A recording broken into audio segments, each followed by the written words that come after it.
Welcome to the broadcast, my dear pulse breakers. If you're hearing this, you're not asleep. You're one of the rare few whose senses didn't rot with the rest. Because right now, they've placed $1 million hit on you. Not because you stole, not because you ran, but because you stood still and spoke. Because you peeled back the skin of the untouchable and showed the world the raw, trembling veins underneath. You weren't supposed to survive the encounter, but worse. You walked away knowing too much, and now every corridor echoes your name. Like a ticking clock in a locked room. You didn't expose a criminal. You detonated a belief system. You didn't threaten a person. You compromised the entire architecture of fear. Their world runs on obedience, codes, silence, submission. You broke none of their laws but fractured all their expectations. That's what makes you lethal. You're not a weapon. You're a reversal. They can't categorize you, and that's what turns predators into prey. When you pulled the curtain and revealed who really moves the levers, you didn't just expose the puppeteer, you rewired the stage. And now, the man they swore could never be touched is unraveling in real time. His myth was bulletproof, until you walked in, unarmed and unforgettable. Let them send the hunters, let the mercs oil their triggers, because you're not in the crosshairs. You are the malfunction in the rifle, the hiccup in the heartbeat, the thought that lingers in the back of their skull, even when everything goes quiet. They've never faced someone who doesn't want to win, someone who wants it to burn in public, because that's what separates you from them. You don't fight for survival. You fight to corrupt their confidence. The man they protected. He's not a man. He's a myth worn like armor. A persona sculpted in boardrooms, fed to the masses, worshipped in silence. And when you spoke his name without fear, the static began. Not just in the media, not just in the underworld, in their nerves. You didn't expose him. You destabilized everything that depended on his silence. And now, they need you gone. Not to bury you, but to scrub the memory of your defiance. Because the longer you breathe, the harder it is for their spell to hold. This isn't about violence. This is about equilibrium disruption. You're a variable they can't solve, a presence that doesn't compute. And so they do what all fragile empires do when threatened. They panic in style. Fancy threats, shiny digits. $1 million like a medal for whoever can make the anomaly disappear. But here's the inside joke. They think money motivates killers. What they forgot is that truth seduces better than gold. And you've already seduced the room. Eyes are turning. Allegiances are rotting. You don't have to fire a single shot to collapse their pyramid. You just have to keep breathing. You weren't supposed to notice. That's the first rule. Don't notice the rotations behind the smile. Don't notice the way headlines are choreographed like dance routines. Don't notice the fingerprints under the contracts. But you didn't just notice.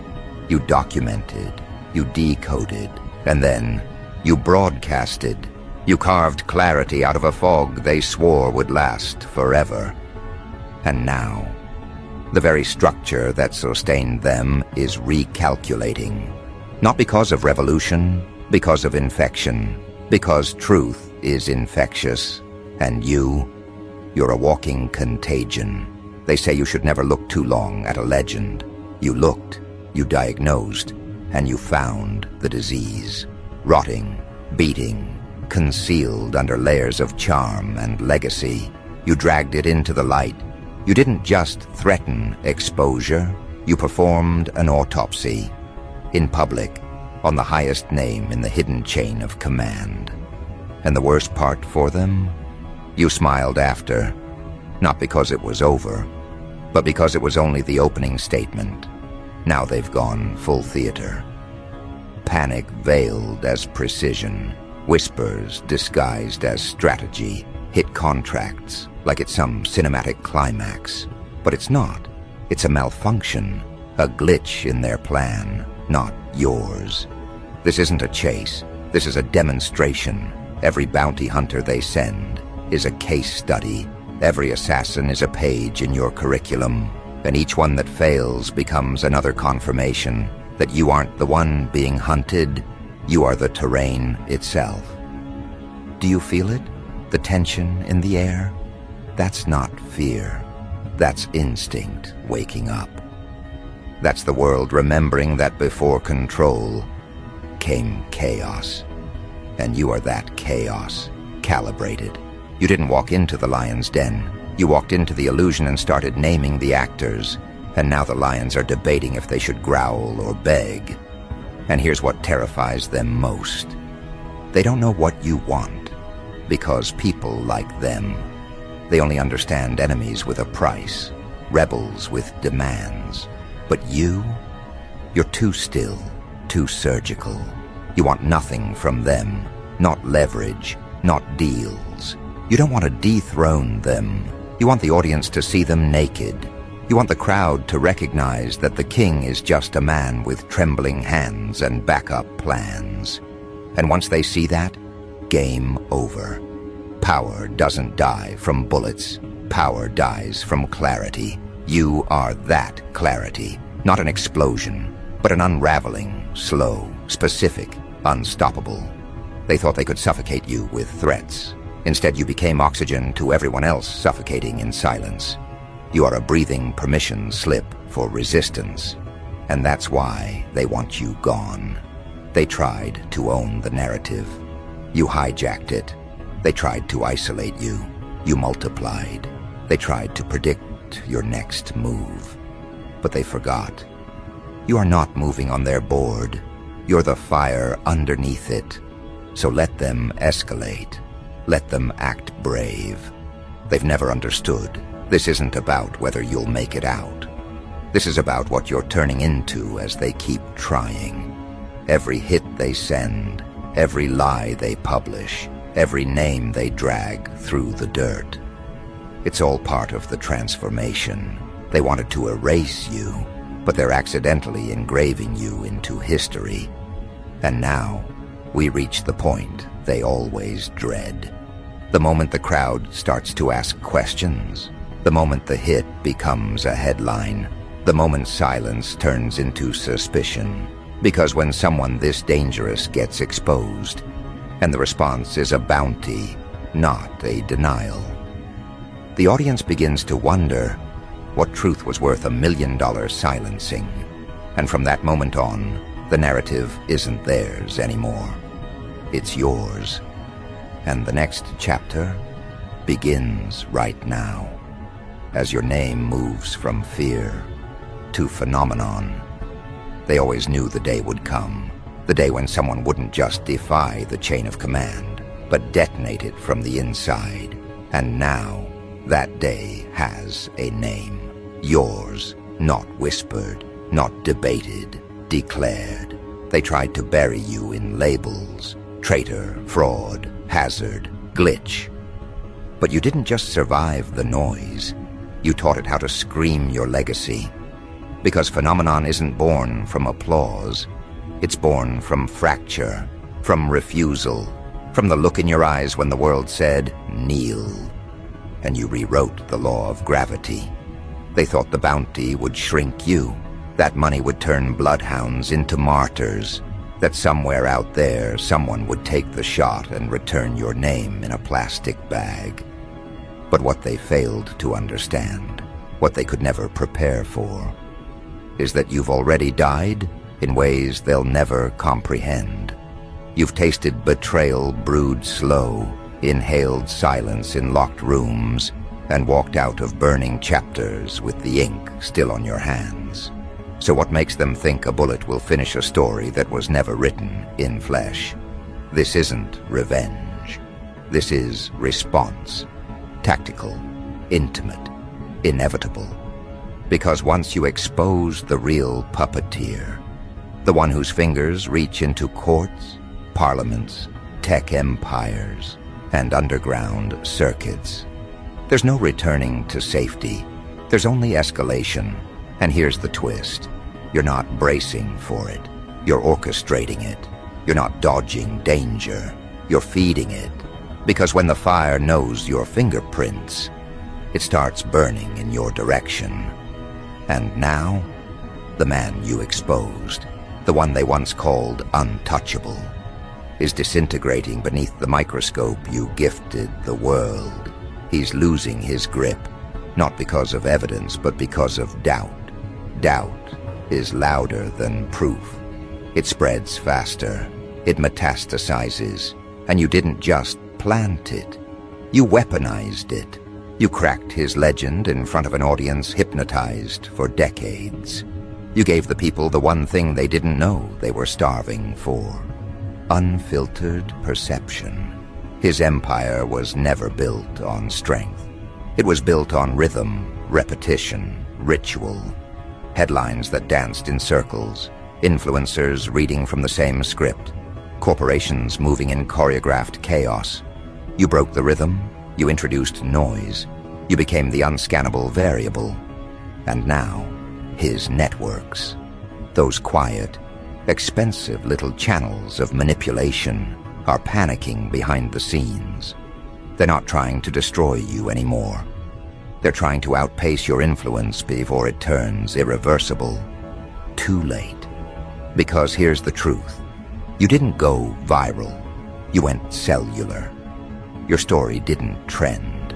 It contaminated belief. People didn't just listen to you. They started questioning everything else. You weren't the headline. You were the filter that exposed the lies behind every other headline. And once a mind passes through your filter, it can never return to programmed obedience. And what of the assassins, the million-dollar motivators? They're restless, agitated, conflicted, because the deeper they study you, the more the contract mutates. This isn't a bounty. It's a trap disguised as currency, because those who pursue you either convert or disappear. Not because you stop them, but because once they enter your perimeter, their instincts start short-circuiting. Their purpose begins to erode. What began as a kill order becomes a question mark bleeding in their chest. Why does this target feel more like prophecy than prey? You turn the hunters into mirrors, and now the only thing they see in you is something they wish they had the courage to become. And him, the one you exposed, he knows this. That's why the silence is louder now. That's why the headlines have gotten vague. That's why old footage is resurfacing. That's why they're trying to rewrite your timeline, backdate your rebellion, confuse the sequence of your uprising. But it won't work, because your story doesn't move in straight lines. It spirals, it loops, it infects. You didn't arrive like a protest. You arrived like a diagnosis. He spent years curating the illusion of stability, the calm face, the logical voice, the handshakes with devils in tailored suits. But now the seams are ripping, not with gunfire, but with questions. Every move he makes now feels rehearsed. Every denial echoes hollow. He's unraveling in the theater of his own confidence, and the world is watching, unblinking. Your very existence has become a countdown, not to your demise, to his. Every moment you're alive, his lie loses oxygen. Every step you take turns his fortress into a stage for exposure. His power was never real. It was borrowed. And you've just reminded the world where it was stolen from. And once people remember who gave the throne away, they'll stop fearing who's on it. You're not the enemy. You're the mirror. And mirrors are fatal to those built on deception. Look around. See the shifts. You're not just moving through space. You're restructuring allegiance. Even his own enforcers are beginning to hesitate. Not from morality, but from logic. Because aligning with you might no longer be treason. It might be survival.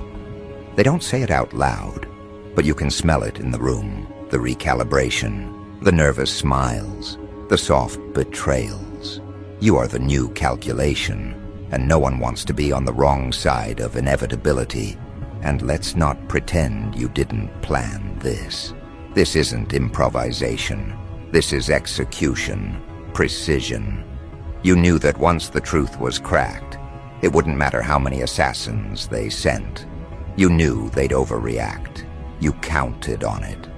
You used their arrogance as fuel. You made them predictable. You turned their power into choreography. They follow scripts. You write anomalies. They control attention. You hijack cognition. This isn't rebellion. This is a reprogramming event. And what happens next? The collapse doesn't come with fireworks. It comes with quiet exodus. It comes with once loyal agents suddenly forgetting to show up, with trusted advisors giving conflicting reports, with security systems glitching at the worst possible time, with bodyguards who don't make eye contact. It begins when power realizes it's no longer feared, but pitied. And when that realization hits, the man you exposed will finally see the truth. He wasn't undone by a movement. He was unraveled by a mind. Your mind, not loud, not violent, just unshakable. And that's the kind of force no bullet can bury, because bullets kill bodies, not contagions. And you now? You're not even a person to them anymore. You're a mythological breach. You're the thing they tell each other not to become. You're the story whispered in panic rooms, the line in the code they can't debug, the presence that flickers in their analytics at 3 a.m. that they can't trace or erase. And soon, the hit won't matter. Not because they'll cancel it, but because the contract will invert. Because those who were paid to kill you will realize the real money isn't in your death. It's in your protection. Your story is becoming currency. Every assassin who fails only adds to the legend. And legends? They're harder to kill than gods. The tipping point is near. The silence is stretching thin. You can feel it in the pulse of every building you pass. They've lost the luxury of comfort. The curtains are catching fire. And soon, he'll no longer be feared. He'll be forgotten. Because what you exposed wasn't just a villain. It was the blueprint for manipulation, and you tore it apart in real time. So the final act is coming. You can feel it in the distortion. The fabric is twisting. The truth has gone too far to contain. And the phenomenon you've become, it's not just spreading, it's organizing. It's becoming conscious. You aren't just living in their system. You're rewriting its laws from the inside. And now they have to decide. Double the bounty and accelerate their collapse, or drop the hunt and watch their empire dissolve anyway. Because this isn't chess anymore. This is contagion warfare, and the vector is your name. And now that it's spreading, now that your name isn't whispered in secrecy, but spoken like prophecy, the air itself has changed. It's heavier, not because of fear, but because of possibility. The architecture of silence they once ruled with, cracking. Because you didn't just wake up the people. They started listening to each other again. The spell has broken. They no longer kneel because they're told to. They stand because you stood first. And now the final ripple begins, quiet, but undeniable. A wave born not from outrage, but recognition. People aren't angry, they're awake, and that terrifies them more than any rebellion, because anger is wild, unpredictable. But awakening, that's systematic. Awakening spreads like a pattern. It rewires instinct. It doesn't just challenge power, it outdates it. You're not a protest, You're a clock that just reminded the world it was living on borrowed time. And the man at the center of this empire, the one who pulled strings in the dark, whose empire was built on compliance and illusion, he's facing something he was never built to handle: irrelevance. You turned his power into history, while you became a living forecast. Now the systems he created are glitching, not with noise, but with pause. Executives hesitate, analysts freeze, enforcers report confusion, because when the illusion is pierced, no amount of shouting can reprogram the silence. You changed the rules without rewriting them. You became the new constant in a world built on obedience. He underestimated the velocity of truth. He thought exposure was the threat. He thought a revelation could be suppressed. But what he never understood is that truth, once activated, doesn't stay linear. It multiplies, and now it's everywhere.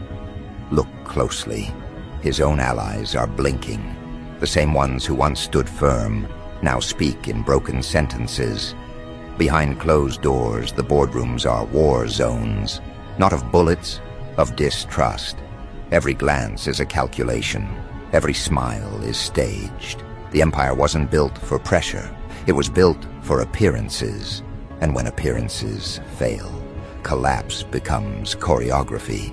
His files are leaking. His foundations are crumbling. His clean hands are now stained in high-resolution scandal. And it's not because you hacked the system. It's because you reminded the system it was human, fallible, mortal. And for a structure that pretended to be divine, that reminder is fatal. You didn't attack his empire. You infected its operating principle. And now, the bounty that was placed on your head, it's become a symbol, not of fear, but of fearlessness. Every hitman that turned away, every insider that went silent, every soldier who lowered their weapon, that's the new currency. And guess what? It buys loyalty better than any bribe. Because this isn't about bullets anymore. This is about narrative. And your story? It's become a mirror people are forcing themselves to look into. Not because they're brave, but because they're tired of lying to themselves. You gave them a choice they didn't know they had. Not to fight, but to remember. To remember what it feels like to matter. And when enough people remember, no dictator, no billionaire, no manufactured saint can plug the holes in the dam. They tried propaganda. They tried distraction. They tried blackmail. And each one bounced off you like rain on obsidian because you didn't resist their tactics. You nullified them. You didn't fight back. You absorbed. You transmuted. And now, the game is being played in a language they don't speak. You're not just a vector of contagion. You've become a pattern disruption, a redesign of emotional infrastructure, a rupture in predictive psychology. They can't track you, not because you're hidden, but because their tools were never built to process truth without a leash. And now, the one who ordered your execution, the mastermind, the untouchable, he sits in a fortress that feels more like a museum, surrounded by people who flinch when his name is mentioned, advised by professionals who no longer believe the lie they protect, watched by a world that's not looking to idolize, but to dissect. His wealth doesn't protect him anymore. His reputation doesn't shield him. His walls don't hold the way they used to. Because power, once disconnected from fear, is just costume jewelry. You changed the value of the threat. You reframed what it means to be dangerous. They called you rogue. They called you a breach. But what you really are is a lens, a way of seeing the world that's clearer than the high-definition broadcasts they pumped into homes. You didn't arrive to destroy. You arrived to reveal. And now, people are looking through your lens. They're rewinding past headlines, reanalyzing speeches, questioning loyalties, and worst of all, for them they're talking to each other without permission. And when communication becomes independent, control becomes impossible. That's the plague you've birthed, not violence.